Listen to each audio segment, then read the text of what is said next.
The least. Jay Marshall was so well known to magicians. He was one of our heroes, one of the old-time guys. He was a good friend of Roy Benson's, as a matter of fact, very close friend of Roy Benson's.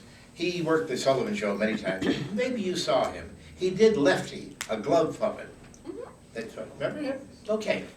If I had my way there forever, there'd be a garden of roses, and it goes on like that.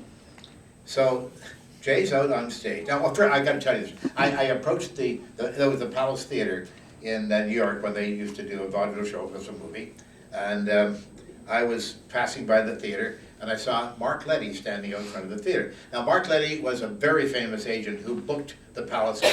If you got to know Mark Letty, you might get into the Palace somehow or other. But the first step was to get to know Mark Letty, you see.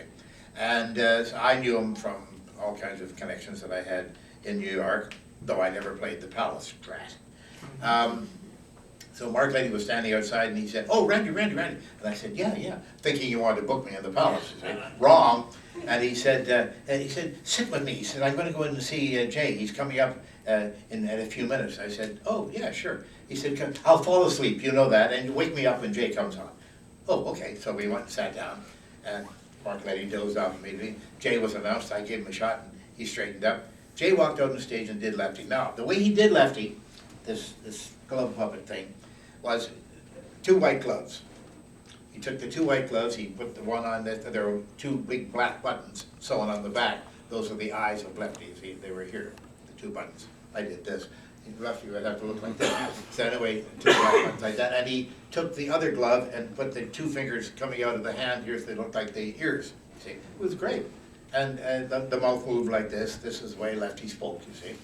And Jay would walk out into a very tight spot. By that we mean a spot that's about this big, a spotlight, focused down to a circle about so big. So it led him from the waist to up just over the head.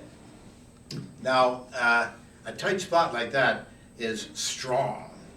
And you better be good because everything is centered right on you there. And if you make a mistake, everyone sees it. Believe me, there's nothing to distract it.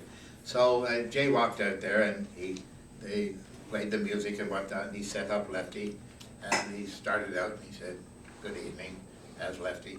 And he did his act, and he was well into the act.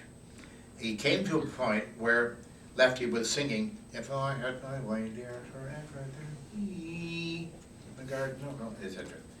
And as Lefty got to that point, a fly came into the spotlight.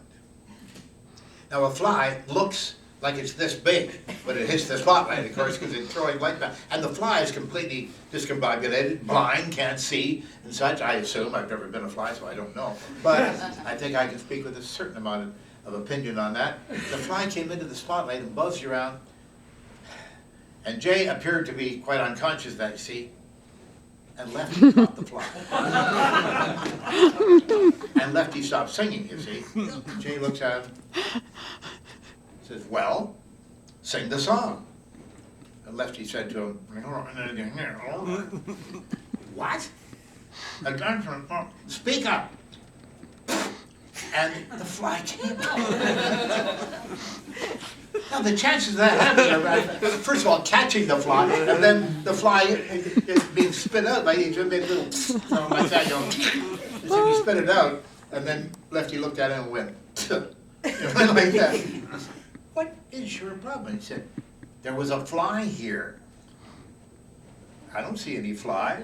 Did you see a fly? He looks at the audience, and the audience goes, yeah! You know, kind of thing. See? He said, well, just sing the song. All right. Are you angry at me? Yes. Well, sing the song, or you're out of a job. Okay. And he went on with the act. Well, I'm sitting in the audience in hysterics. And Lenny turns to me and he says, how long has he had this piece in the act? Well, how do you answer that? Do you say that was real? He just took advantage of again, taking advantage of opportunities. When you're in act, you learn to do that, you see. And it's like when the fat lady in the front gets up and walks on, and you say, it gets better. Lines like that come naturally to you, and you use them. So I had to get Letty out in the lobby after they said, no, that actually wasn't part of the act. Oh, obviously it is. He said, he couldn't have managed that. I said, well, Jay's who he is, he did manage that. And then Jay came walking out from behind, and Letty went over to him and said, keep the fly bed, keep the fly bed. Oh man, I can book you all over the world with that. And Jay looked at me, and I did this kind of thing, I wandered away. The rest of it, as Mark Twain said in Tom Sawyer, we will draw the curtain of charity over the rest of this scene. So that's the anecdote about Jay Marshall, and I thank you very much.